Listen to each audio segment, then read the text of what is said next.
मेरे YouTube channel ई math academy में आपका बहुत स्वागत है।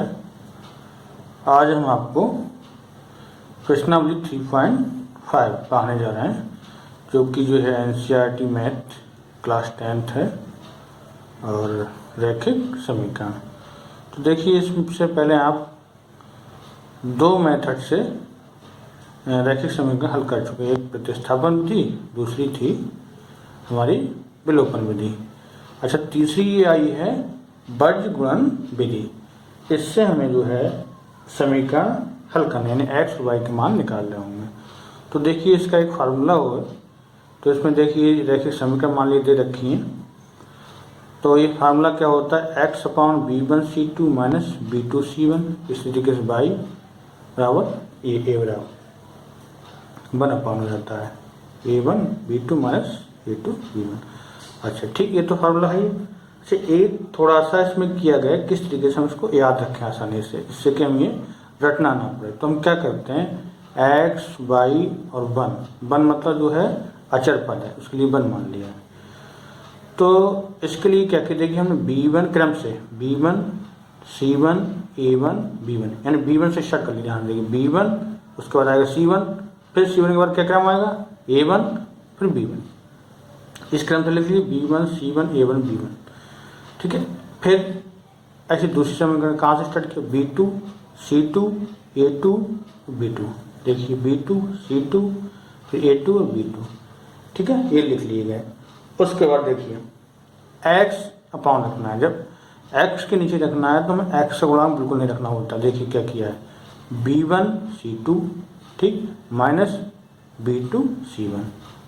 ठीक है, इसी तरीके से y अपॉन क्या हो जाएगा, देखिए c1 a2 और c2 a1 बराबर, ये देखिए अचर पद है तो इसमें c बिल्कुल नहीं है, तो a1 b2 a2 b1। मतलब आप क्रम से ये सीधे लिख लेना और इसको बिल्कुल भी रटने की आपको जरूरत नहीं। फार्मूला बिल्कुल आपको हमेशा याद रहेगा। ठीक है, इस फार्मूले से हमें रैखिक समीकरण निकालनी है, एक्स और वाई के मान निकालना है। चलिए देखते हैं एक्सरसाइज के क्वेश्चन। ये देखिए पहला क्वेश्चन है, निम्न रैखिक समीकरणों के युग्मों में से किसका एक अद्वितीय हल है, किसका कोई हल नहीं है, या किसके अपरिमित रूप से अनेक हल हैं। अद्वितीय हल की स्थितियों से वर्ज गुणन विधि से ज्ञात कीजिए। तो देखिए, इससे पहले जो प्रश्नावली तो उनमें मैंने बता चुका हूँ और आज फिर रिपीट कर दे रहा हूँ ये चीज़। तो ये हमें a1 अपॉन a2 बराबर b1 अपॉन b2 बराबर नहीं है c1 अपॉन c2। अगर ऐसी कंडीशन आती है तो समीकरण का कोई हल नहीं है। ठीक है, अगले में a1 अपॉन b1 बराबर नहीं a2 अपॉन b2, तब समीकरण का अद्वितीय हल है।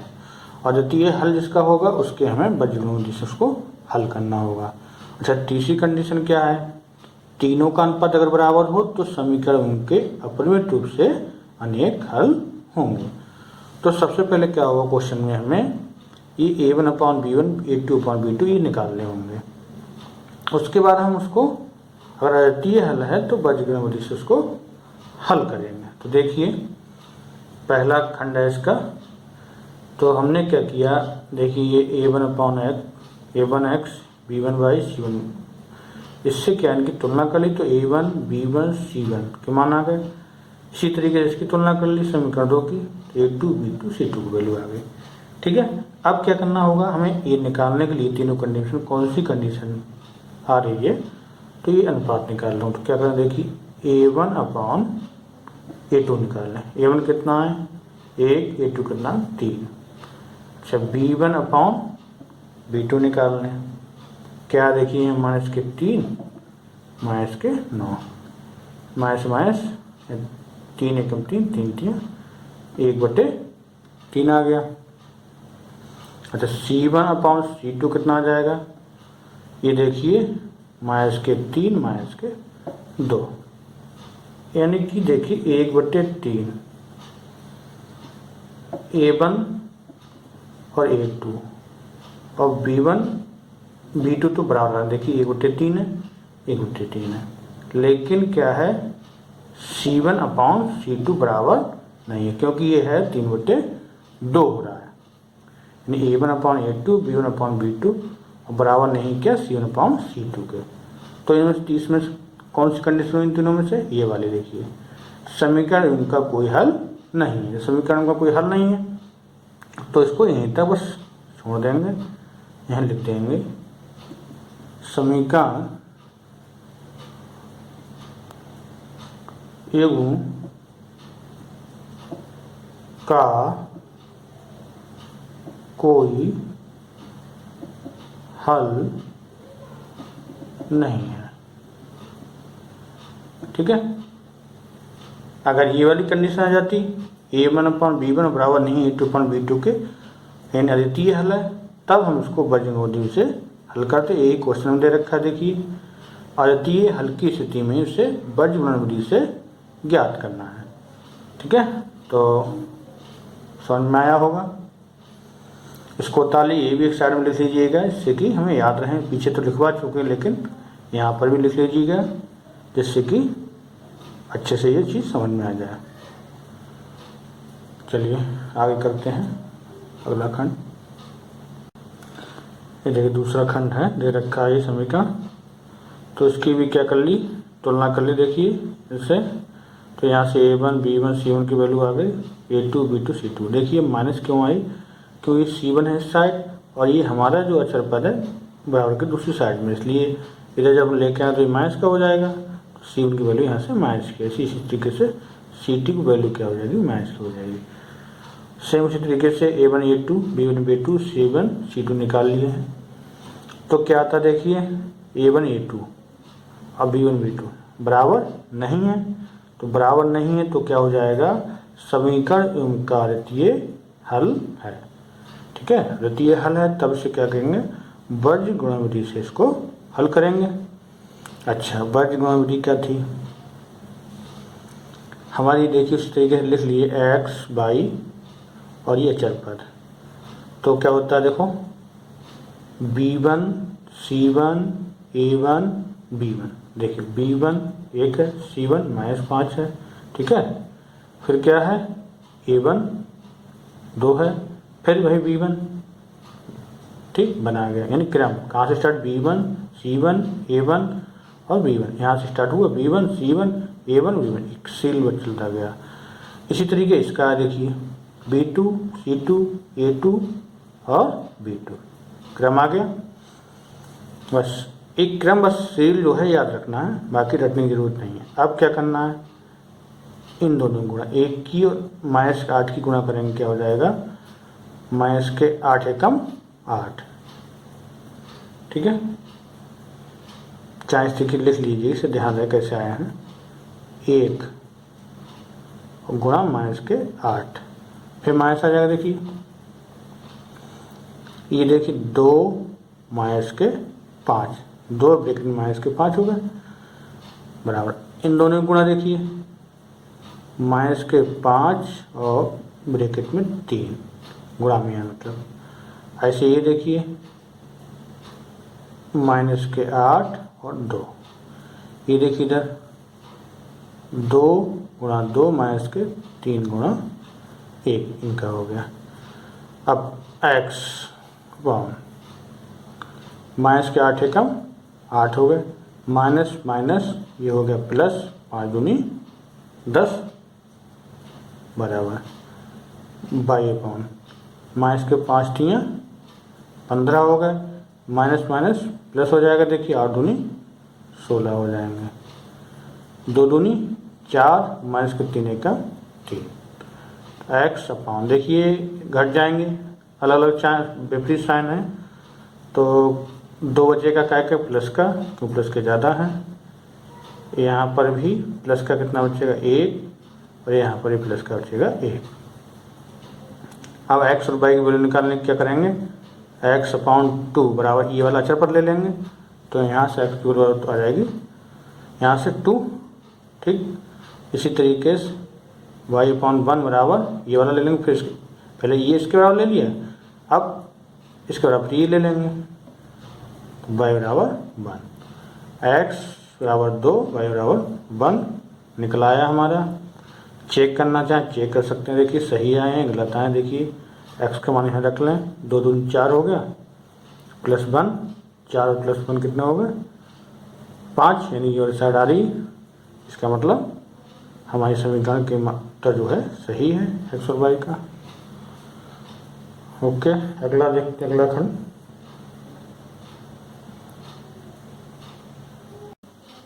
देखिए इसका तीसरा खंड है। ये समीकरण दे रखी है, इसे तुलना कर ली, ये मान आ गए a1 b1 c1 a2 b2 c2 के।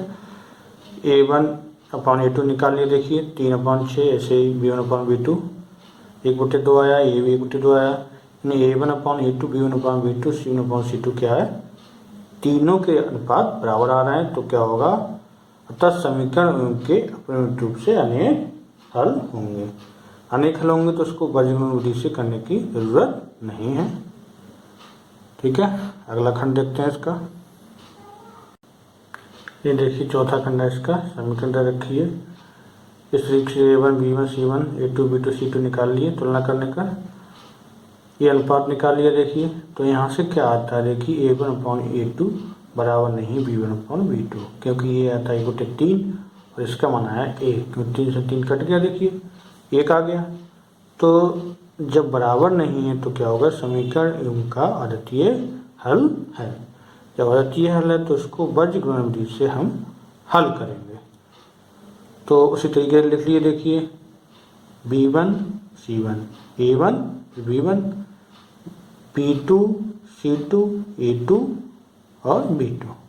तो इससे इसकी गुणा माइनस इसकी इससे गुणा, इसके इससे गुणा माइनस इसकी इससे गुणा, इसकी इससे गुणा माइनस इसकी इससे गुणा। देखिए -3 गुणा -15, ठीक।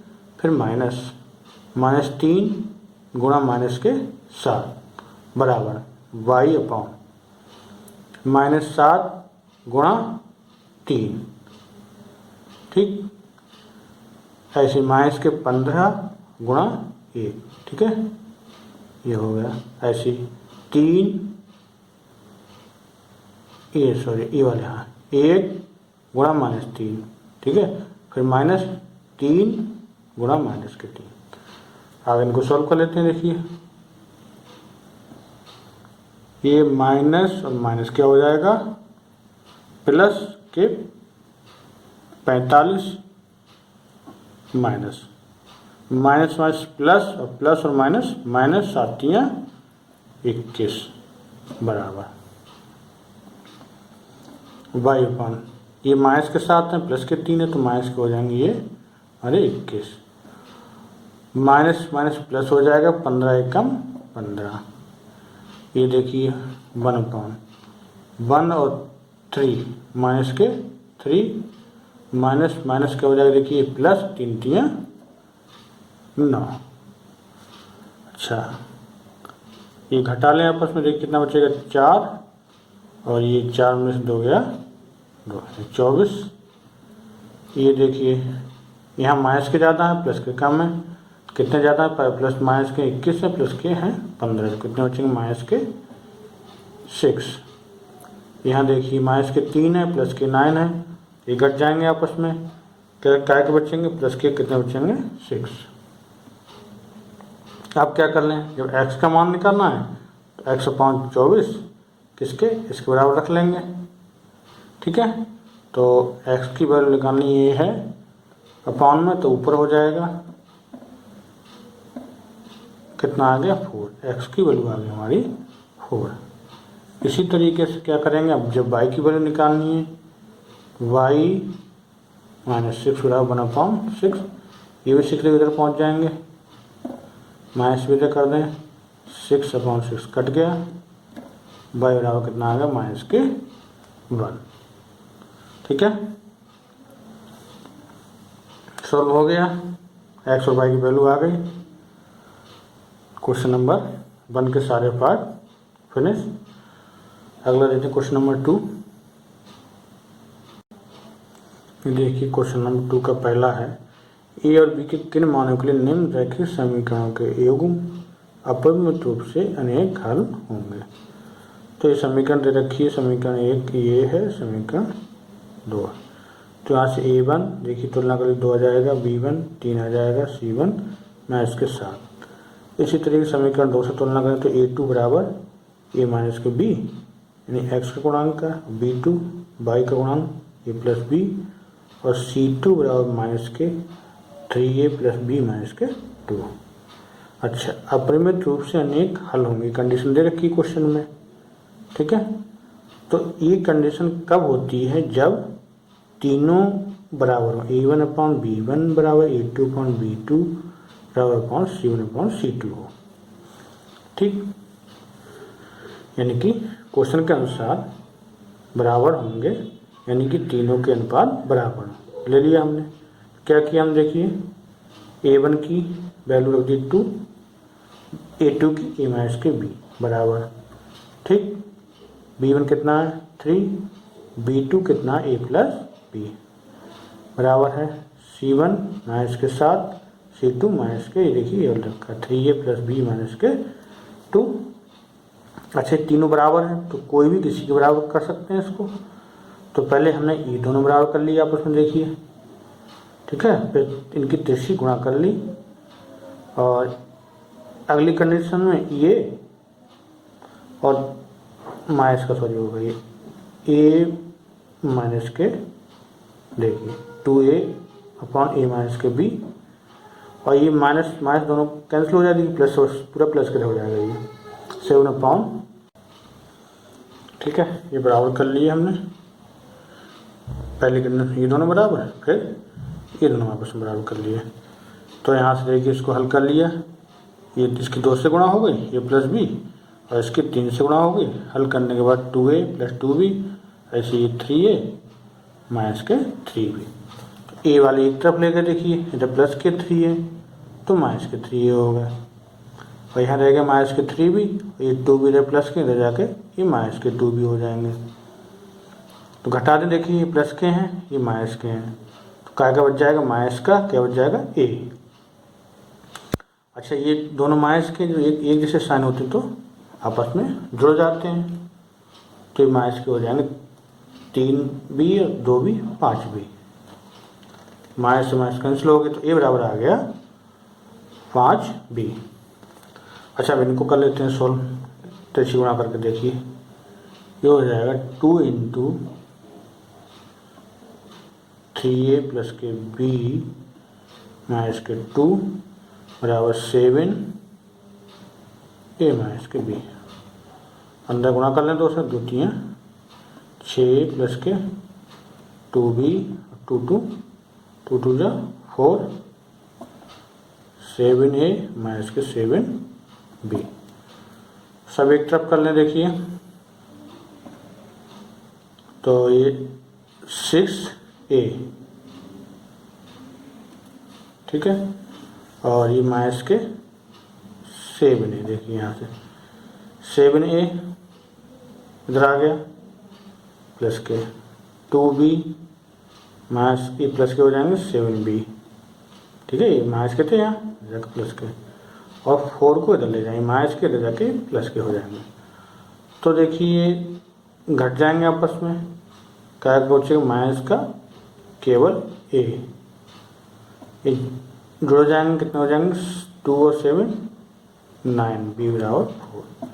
a बराबर कितना है 5b, एक ही जगह रख दें 5b माइनस के 5b प्लस के 9b बराबर 4।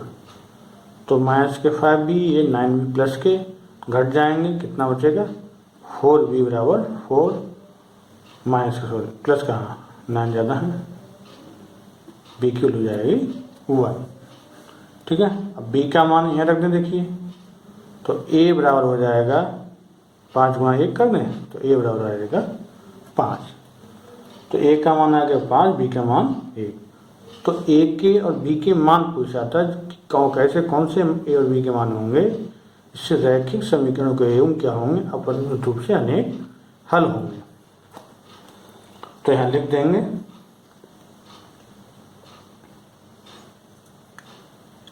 अतः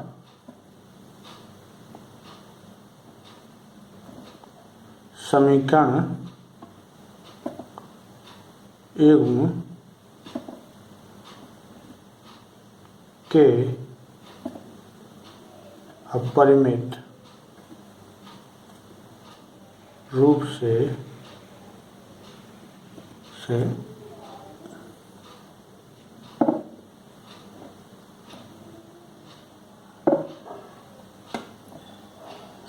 अनेक हल होंगे के लिए a बराबर 5 और b बराबर 1। ठीक है, ये निकालना था, हो गया। देखिए 2 का दूसरा खंड है कि किस मान के लिए निम्न रैखिक समीकरण का कोई हल नहीं है। समीकरण दे रखी है, देखिए दोनों। तो यहाँ से a1 देखिए 3 आ गया, b1 1 आ जाएगा, c1 माइनस का 1। ऐसे यहाँ से a2 बराबर 2k माइनस 1 और b2 k माइनस 1 और c2 माइनस का 2k प्लस 1। अच्छा, ये कंडीशन है, इसमें दे रखी के किस मान के लिए, यानी के का ऐसा मान निकालना है कि रैखिक समीकरणों के योग का कोई हल नहीं है। तो ये कंडीशन होती है, क्या कंडीशन होती है कोई हल नहीं होने की, यानी a1/a2 बराबर b1/b2 और बराबर नहीं है c1/c2, ये कंडीशन है। तब क्या होगा, रैखिक समीकरणों का कोई हल नहीं होता है। तो कंडीशन हमने लगा ली। ठीक है, देखिए इनके मान लगा ली, a1 3 और a2 2k माइनस 1, ऐसे b1 1 और b2 k माइनस 1, ये c1 c2। ठीक है, अब हम क्या, ये दोनों देखो बराबर हैं, तो इनको k का मान निकालने के लिए क्या कर लें, इनको बराबर रख लें। ठीक, इनकी तो सी गुणा कर दें, तो देखिए क्या हो जाएगा हमारा,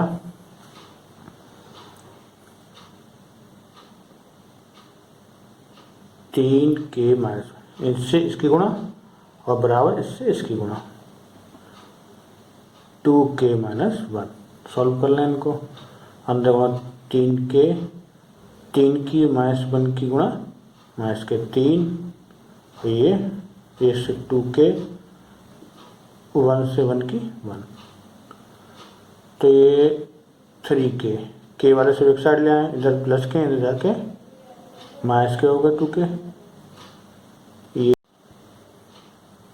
ठीक है, यानी ये जब माइनस के बंद रह गया और 3 इधर जाके हो गई प्लस के, घटा लेंगे कितने बच्चे, k बराबर के 2, यानी k का मान आ गया 2।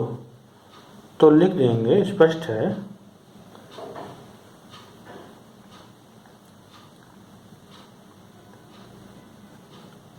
है देखिए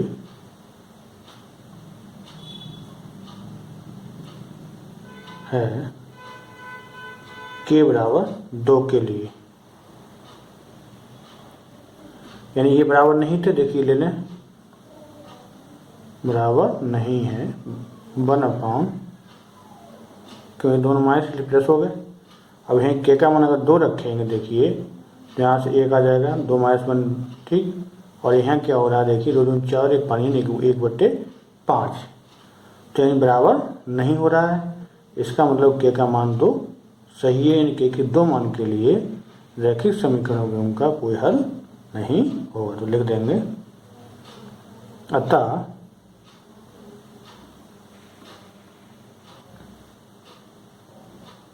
समीकरण युग्म का कोई हल नहीं होगा यदि k बराबर 2 हो। ये निकालना था, सॉल्व हो गया हमारा। क्वेश्चन नंबर 3 दे रखा है, निम्न रैखिक समीकरणों के एवं को प्रतिस्थापन एवं वज्र गुणन विधियों से हल कीजिए, किस विधि को आप अधिक उपयुक्त मानते हैं। तो आप इस तरीके के समीकरण बहुत सारी हल कर चुके हैं, वज्र गुणन विधि वाली भी और प्रतिस्थापन वाली भी, तो मुझे लगता है इसको मुझे कराने की ज़रूरत नहीं है, बहुत आसान है, आप लोग कर सकते हैं इसको। अगला क्वेश्चन करते हैं, क्वेश्चन नंबर 4। देखिए क्वेश्चन नंबर 4 है, क्वेश्चन नंबर 3 तक कर चुके हैं।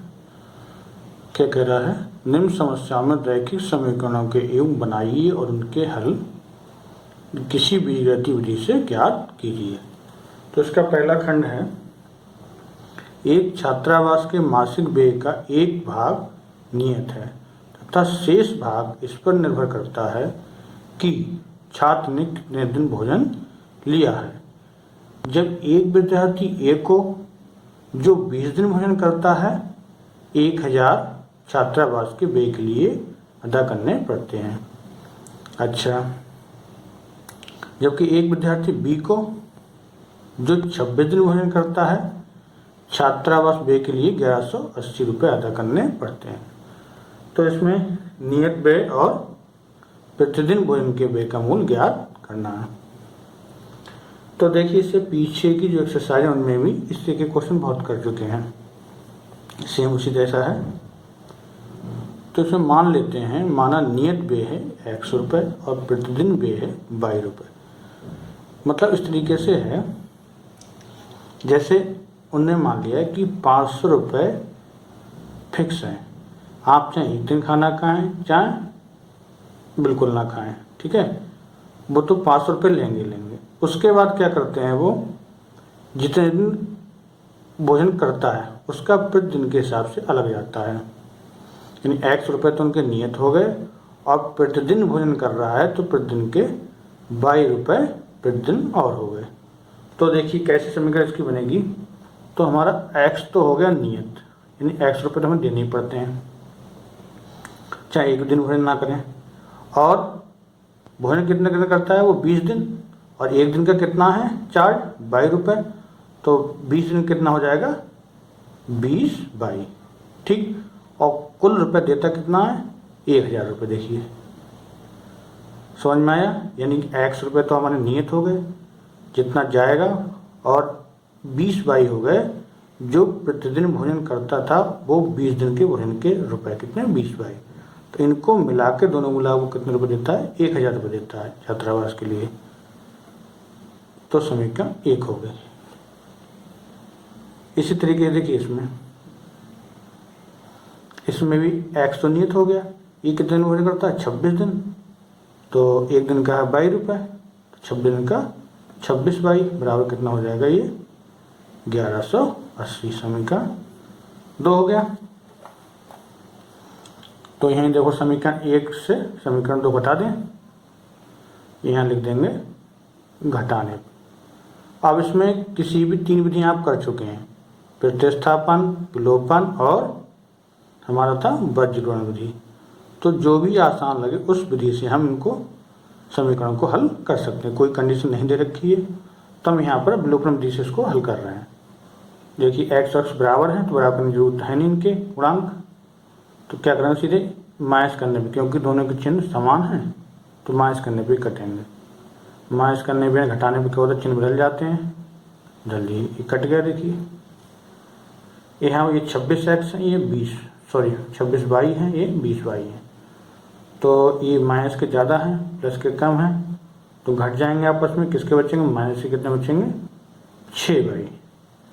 यहाँ से देखिए माइनस का बचेगा कितना 180, ठीक है। 1180 में से 1000 घटा देंगे 180, माइनस से माइनस देखिए कट जाएगा और बाई बराबर आ जाएगा 180 बटे 6, 6 से काटें 6 3 18 30, यानी बाई का मान आ गया हमारा 30 रुपये। यानी प्रतिदिन किराया कितना हो गया 30। अब बाई का मान किसी एक समीकरण में रखते हैं, बाई का मान समीकरण 1 में रखने पर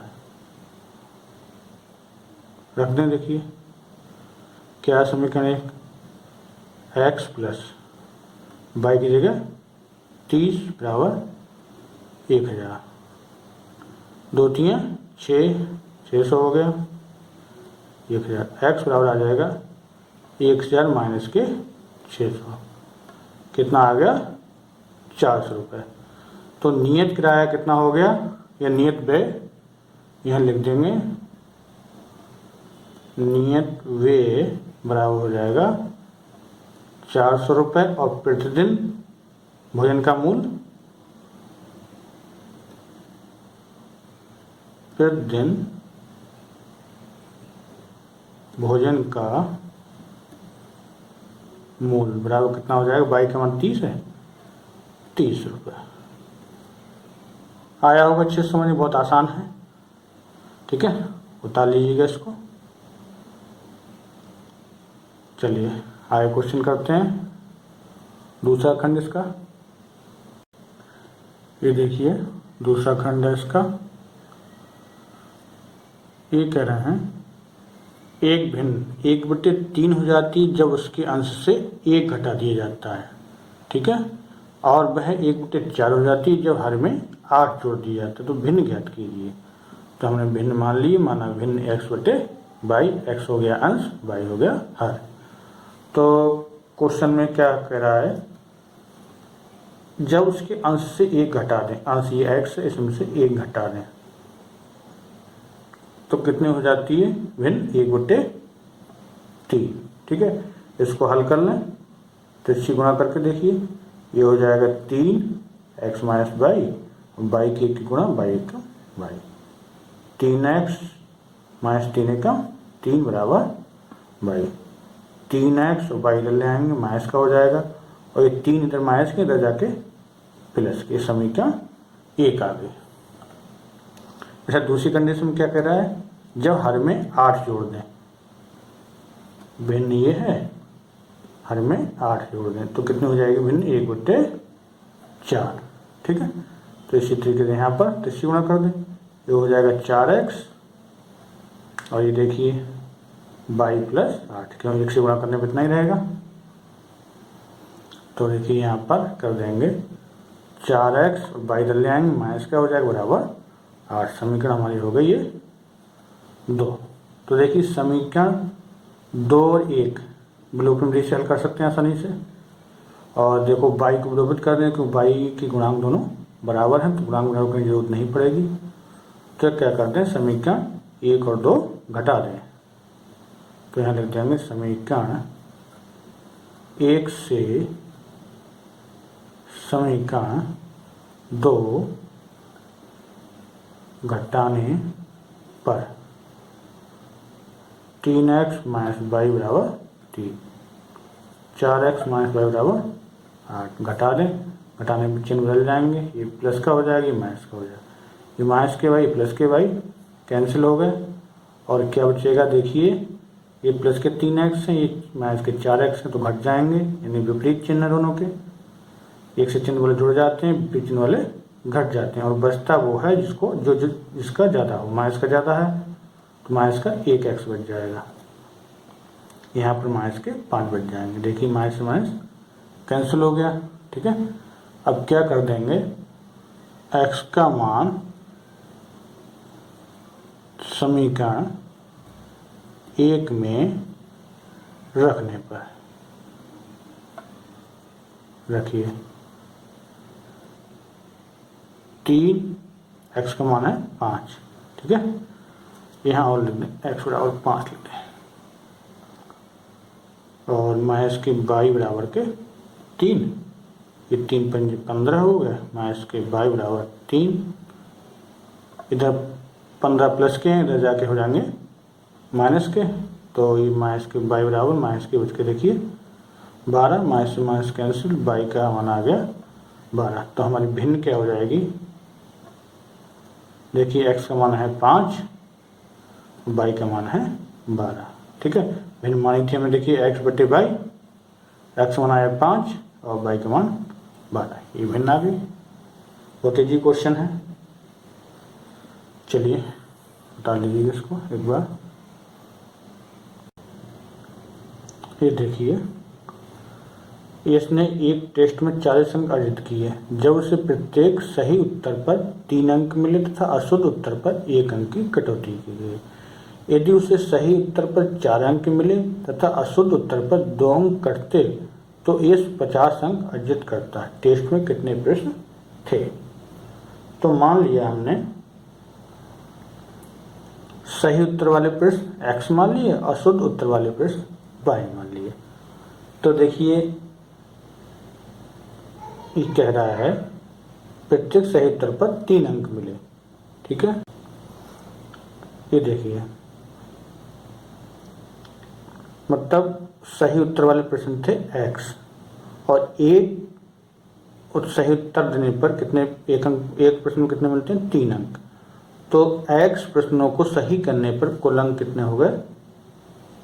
3x। देखिए समझिए, एक प्रश्न के 3 अंक हैं तो प्रश्न कितने हैं? x, तो कुल अंक कितने हो गए? 3x। ठीक, अब क्या करें? अशुद्ध पर एक प्रश्न अशुद्ध करने में कितने? 1 अंक कटता है। तो अशुद्ध उत्तर वाले प्रश्न कितने थे? 22 ने किए, तो 1 की 22 से गुणा करें तो 22 आ जाएगी बराबर 40। कैसे होगा देखिए, यानी कुल अंक हमारे हो गए 3x। कैसे? एक प्रश्न पर हमें 3 नंबर मिल रहा है, 3 अंक मिल रहे हैं और कुल प्रश्न थे कितने सही हमारे? x। तो कुल अंक तो हमारे हो गए 3x। लेकिन हुआ क्या? कुछ प्रश्न गलत भी हो गए, तो वो जो गलत हुए वो उसमें से माइनस कर दिए। तो जो कुल मार्क्स हमारे आए, कुल अंक आए, वो कितने बचे? 40 आए हमारे। ठीक, कितना समझ गए होंगे। इसी तरीके से अगली कंडीशन है, अब इसमें कह रहे सही उत्तर पर 4 अंक मिले, तो सही उत्तर पर 4 अंक मिले तो कुल अंक कितना हो गए? 4x और 2 कटे हैं तो 2y, यानी गलत उत्तर वाले जो अंक थे वो घटा दें। कितने अंक रह गए? 50 अंक इसके मिले। समीकरण हो गई 2। अच्छा, ब्लॉक नंबर से इसको हल कर लें। तो देखिए बाई बाई गुणांक बराबर करने के लिए क्या करेंगे? समीकरण 1 में 2 से गुणा कर दें, तो ये यहाँ 2y है तो यहाँ 2y करने के समीकरण 1 में 2 से गुणा करके क्या करें? घटा दें दोनों को, क्योंकि समान चिन्ह है। तो लिखेंगे यहाँ समीकरण 1 में 2 से गुणा करके, ठीक, समीकरण 2 से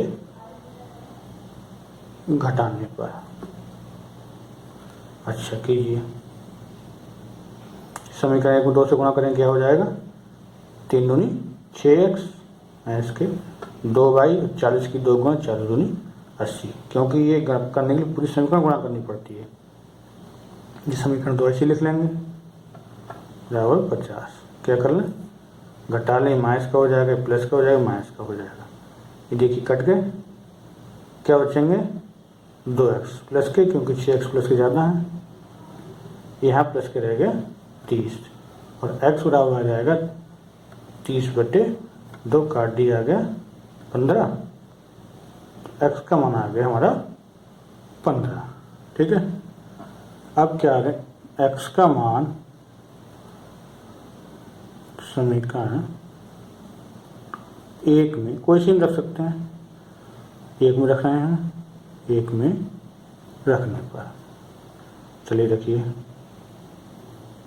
3, x के कितना रख दें? 15 माइनस y बराबर 40।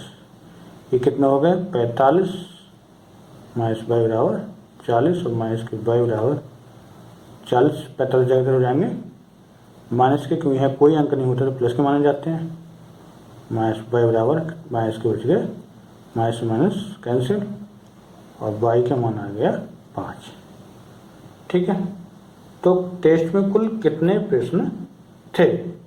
तो x तो हो गए सही प्रश्न, y हो गए गलत प्रश्न। तो कुल प्रश्न के लिए क्या करें? दोनों को जोड़ दें, गलत और सही वाले प्रश्न।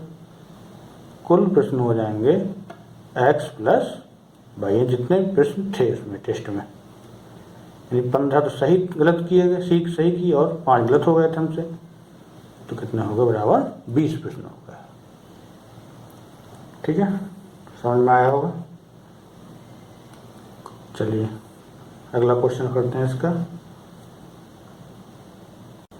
ये देखिए क्वेश्चन है, एक राजमार्ग पर 2 स्थान है ए और बी, ठीक, 100 किलोमीटर की दूरी पर है। ठीक, कोई सड़क है, उस पर दो बिंदु हैं ए और बी, उस पर उनके बीच की दूरी है 100 किलोमीटर। एक कार ए से तथा दूसरी कार बी से एक ही समय चलना प्रारंभ करती हैं। ठीक है, यदि ये कारें भिन्न भिन्न चालों से एक ही दिशा में चलती हैं तो वे 5 घंटे पश्चात मिलती हैं। ठीक है, क्लियर। यदि वे विपरीत दिशा में चलती हैं तो 1 घंटे के पश्चात मिलती हैं। दोनों कारों की चाल ज्ञात कीजिए। तो हमने चाल मान ली, माना पहली कार की चाल है बराबर x किलोमीटर प्रति घंटा और दूसरी कार की चाल है y किलोमीटर प्रति घंटा, 1 किलोमीटर पर आवर, एक ही बात होती है। देखिए ये कोई हमने बना लिया ए और बी, दो बिंदु मान लिए। देखिए इनके बीच की दूरी 100 किलोमीटर दे रखी है। अच्छा, अब ये एक ही दिशा में चलती हैं तो कहाँ मिलेंगी? बिंदु Q पर। ठीक है, यानी ए से चलना प्रारंभ करें, दूसरी बी से चलना प्रारंभ करें, तो जब एक ही दिशा में चलती है बिंदु Q पर मिलेंगी। ठीक है, अभी पी की बात बाद में करेंगे। तो प्रथम चरण है जब दोनों कारें एक ही दिशा में चलती हैं तब 5 घंटे में पहली कार द्वारा चली गई दूरी। देखिए पहली कार कहाँ चलती? ए से। ठीक है, कहाँ पहुँचेगी? Q पर। ये दूरी कितनी हो गई? AQ। ठीक, यहाँ चली गई दूरी 5 घंटे में चली कार, पहली कार द्वारा चली गई दूरी कितनी हो गई? AQ। अब समझते हैं 5x कैसे आए। तो दूरी बराबर एक फार्मूला होता है चाल गुणा समय। चाल कितनी मान ली पहली कार की? x, और समय कितना है? 5 घंटे। तो AQ बराबर कितना हो गया? 5x। क्लियर। इसी तरह की दूसरी कार है, कहाँ से? बिंदु Q से चलेगी वो, तो ये कितनी होगी? इसकी द्वारा चलेगी दूरी BQ हो जाएगी, और इसकी चाल थी y, समय वही 5 घंटे, तो हो जाएगा 5y। ठीक है। अच्छा, AQ और BQ आ गई। अब AQ माइनस BQ कर दें तो 100 हो रहा है पूरा। देखिए AQ minus BQ, 5x minus 5y बराबर 100 हो गए हैं। लिख दें एक बार और समझने के लिए, AQ माइनस के BQ बराबर के 100। AQ की जगह 5x, BQ की जगह 5y बराबर समीकरण 1 हो गई। अब करते हैं बिंदु P की बात। जब दोनों कारें विपरीत दिशा में चलती तब क्या होगा?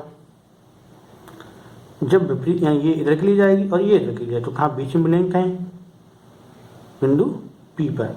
ठीक है, कहाँ मिलती? बिंदु P पर। तो 1 घंटे में पहली कार द्वारा चली गई दूरी यानी क्या होगी? AP, यहाँ से हटके यहाँ तक आ गई, AP बराबर x कैसे आ गई? देखिए 40 की x थी और समय है 1 घंटा, तो दूरी बराबर चाल गुणा समय से x की 1 से गुणा करेंगे तो ये जाएगा x। इसी तरह दूसरी कार 1 घंटे में दूसरी कार द्वारा चली गई दूरी BB बराबर बाई हो जाएगा, कुछ समय यहाँ पर भी 1 घंटा। तो ये देखिए AP प्लस PB या BP बराबर कितना हो जाता है? 100। यहाँ ये भी लिखते हैं एक बार, AP प्लस के BP बराबर के 100। तो AP की जगह है x, BP की जगह है y बराबर 100। समीकरण होगी हमारी 2।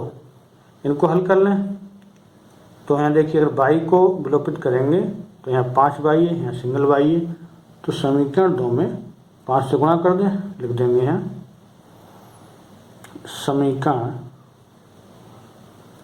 2 में 5 से गुणा करके जोड़ने पर, ठीक, समीकरण एक साथ जोड़ दें तो ये समीकरण एक 5x माइनस के 5 बराबर 100 समीकरण 1 है। समीकरण तो हो जाएगी 5x प्लस के 5y बराबर के 500 समीकरण ये 2।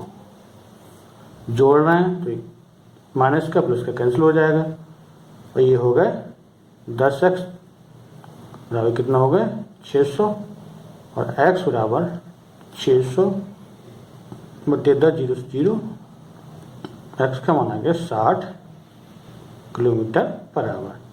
ठीक है। एक्स का मान किसी समीकरण रख दें, समीकरण 2 में रख दें। एक्स का मान समीकरण 2 में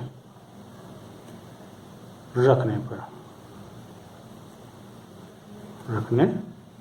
पर देखिए 60 प्लस बाई बराबर 100 और बाई बराबर हो जाएगा, देखिए 100 माइनस के 60, बाई का मान आ गया 40 किलोमीटर पर आवर। ये हमें निकालना था, दोनों कारों की चाल आ गई हमारे पास। क्लियर। अच्छा, इसके बाद लास्ट क्वेश्चन है इसका 5वां खंड चौथे का। चलिए देखते हैं। ये देखिए क्वेश्चन है, एक आयत का क्षेत्रफल 9 वर्ग इकाई कम हो जाता है यदि उसकी लंबाई 5 इकाई कम कर दी जाती है और चौड़ाई 3 इकाई बढ़ा दी जाती है। यदि हम अगली कंडीशन में लंबाई को 3 इकाई और चौड़ाई को 2 इकाई बढ़ा दें तो क्षेत्रफल 67 वर्ग इकाई बढ़ जाता है। आयत की विमाएँ ज्ञात की, तो विमाएँ मान ली हमने, लंबाई x चौड़ाई y। आयत का क्षेत्रफल बराबर होता है लंबाई गुणा चौड़ाई। तो आयत का क्षेत्रफल यानी कि एक्स वाई, ठीक है, मान लीजिए क्षेत्रफल एक्स वाई हो गया। अगर एक्स और वाई है लंबाई चौड़ाई तो एक्स वाई हो गया। अच्छा, अगली कंडीशन में क्या कह रहा है, लंबाई में से क्या कर दें 5 इकाई कम कर दें, तो एक्स माइनस 5 कर दें गुणा चौड़ाई में क्या करें 3 इकाई बढ़ा दें। ठीक है, तो क्या होगा क्षेत्रफल 9 इकाई कम हो जाता है। देखिए क्षेत्रफल 9 इकाई कम कर दी। अब इनको हल कर लें ना, इनकी गुणा कर दो। पहले x से करो गुणा, x की y के साथ x y, x के 3 के साथ a प्लस का प्लस का हो जाएगा 3x। ठीक, x दोनों साथ हो गई। अब 5 के साथ करें तो माइनस का है, ये प्लस का, तो प्लस माइनस क्या हो जाएगा माइनस के 5y माइनस प्लस ये भी माइनस हो गया तो हो जाएगा 5 3 या 50। अब देखिए एक्स वाई यहाँ भी काट सकते हैं चाहे एक साइड लाएं, क्योंकि अगर समान चिन्ह होते हैं बराबर दोनों साइड में, यानी प्लस प्लस हैं तब कट जाएंगे, माइनस माइनस हों तो कट जाएंगे। क्यों, जब ये तरफ लाएंगे तो ये प्लस का ये माइनस का भी कट जाएगा, तो हम यहीं पर इनको काट सकते हैं। ठीक है, अब क्या करें, एक्स वाले और वाई वाले इधर ले आए। देखिए माइनस के 3x हो गया और ये 5y माइनस का हो जाएगा प्लस का बराबर का, माइनस के 15 ये 9 है माइनस के रह जाके प्लस के हो गए 3x प्लस के 5y बराबर कितना माइनस के बच गए 6। समीकरण हो गई हमारी 1। अच्छा, दूसरी कंडीशन में क्या है, लंबाई को 3 इकाई और चौड़ाई को 2 इकाई बढ़ा दें, क्षेत्रफल 67 वर्ग इकाई बढ़ जाता है। तो इसमें देख लिए एक्स बाई प्लस के 67 कर दें बराबर लंबाई में कितना बढ़ा दें 3 और चौड़ाई में कितना बढ़ा दें 2। ठीक, उसी तरीके से गुणा कर लें 67 एक्स के साथ बाई की एक्स बाई, एक्स की 2 के साथ 2x, 3 की बाई के साथ प्लस के 3y। देखिए यहाँ से नहीं गुणा कर ली, ठीक है, तो एक्स वाई से एक्स वाई कट गया और ये यहाँ आगे देखिए 2x प्लस 3y प्लस 6, ये साइड इधर कर ली, ये साइड इस साइड में कर ली। देखिए तो 2x प्लस 3y और ये प्लस के 6 बराबर 67 हो गए और 6 इस साइड लगे तो प्लस के थे जाके माइनस के हो गए। देखिए 2x प्लस 3y बराबर कितने बच जाएंगे 61, समीकरण 2। अब देखिए यहाँ क्या करना होगा, ये समीकरण 1 है, 3 माइनस के 3x प्लस 5 बराबर माइनस के 6, ये तो किसी गुणांक तो बराबर है नहीं, तो क्या करें हम गुणांक बराबर करने पड़ेंगे। अब मान लिया वैसे तो बाई के एक्स किसी कर सकते हो, जिसके आसान पड़े उसके करो, तो हम यहाँ एक्स के करते हैं। देखिए समीकरण 2 में 3 से गुणा कर दें, 3 दूनी 6x हो जाएगा, इसमें 2 से गुणा कर दें, 2 3 6x। तो समीकरण 1 में 2 से गुणा कर दें, समीकरण 2 में 3 से गुणा, तो लिख देंगे समीकरण 1 में 2 से तथा समीकरण 2 में 3 से गुणा करके जोड़ने पर क्यों? क्योंकि विपरीत साइन है, विपरीत चिन्ह प्लस का है और ये माइनस का है। तो गुणा कर दे देखिए, ठीक है। 2 3 6x और 5 दूनी 10y, 6 दूनी 12, समीकरण 1 हो गई। इसे 3 से गुणा कर देंगे, देखिए 9y और 6 3 एकम 3, 6 3 18, ये कैंसिल हो गए। इनको जोड़ दिए 19y 171 बच्चे क्योंकि घट गए। फिर बटे पहुँच गए 19 नहीं में 171, तो 19 का मान बाई का मान आ गया हमारा 9। बाई का मान समीकरण 1 में रख दिए, देखिए यहाँ पर माइनस के 3x, बाई प्लस के 5 है, बाई की जगह रख दिया हमने 9 और माइनस के 6, माइनस के 3x, 5 ने 45, तो प्लस के ले जाके माइनस के हो गए, देखिए तो माइनस के 6 और माइनस के 45 कितने हो गए? माइनस के 51। माइनस से माइनस चिन्ह हट गया और x बराबर हो जाएगा, देखिए 3 इधर गुणा में ले जाके बटे में हो जाएंगे, काट दिया 3 एकम 3 बचे तो 3 7 21, तो x का मान आ गया 17। तो यहाँ से बेमाएँ हो जाएंगे, क्या हो जाएंगे हमारी 17 और 9 इकाई। इसी के साथ ये एक्सरसाइज समाप्त होती है। मेरी वीडियो पसंद आई हो तो कृपया लाइक करें और मेरे चैनल को सब्सक्राइब करें। मैंने इस जितनी भी सारी वीडियो बनाई हैं क्लास 10th की, ये यूट्यूब में प्लेलिस्ट बना के उसको सेव कर रखी है। वहाँ आपको क्रम से सारी वीडियो आपको मिल जाएंगी, तो वहाँ से अगर देखना चाहें तो सीरियल वाइज सारी वीडियो देख सकते हैं एक्सरसाइज 1 से, ठीक है। Okay, thank you.